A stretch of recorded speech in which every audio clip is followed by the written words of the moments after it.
就是这条童话项链，让马总统自掏腰包作为周美青夫人的母亲节礼物。送一朵玫瑰是代表爱情，可是你送一朵油桐花是代表奉献，因为油桐花的花语是奉献。与客家强烈连结的桐花，原来花语是奉献。客家女子黄永雪经营20多年珠宝事业，这几年开始主题式的将客家文化融入商品。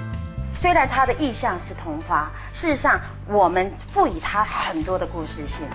桐花美若雪，以珠宝来表现，则是前所未见。突然发现珠宝镶嵌工法有巧妙，桐花的花瓣都能活动，是黄永雪细心观察的心得。所有的花唯有桐花，它不是飘落，它是玄武而下，所以我们说玄武之美。作品结合浓烈情怀，珠宝不再只是饰品。创意发想、手稿绘制、产品开发的过程，像一连串的文化探寻之旅。我们这个产品是 MIT Made in Taiwan， 因为我们非常爱台湾，我们希望把我们台湾最优质、具有文化故事性的产品，让全世界的人能看到它。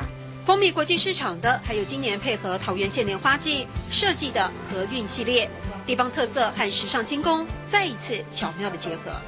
把自己的本行珠宝，然后结合自己的文化，其实可以感受到你自己是觉得很骄傲的，对不对？用爱撒批，一定还成功嘞啊，因为你成功了。是，我所谓的成功是我研发成功了，因为这些产品你想想看啊，都是无中生有，传达客家文化意涵的商品越来越多元成熟。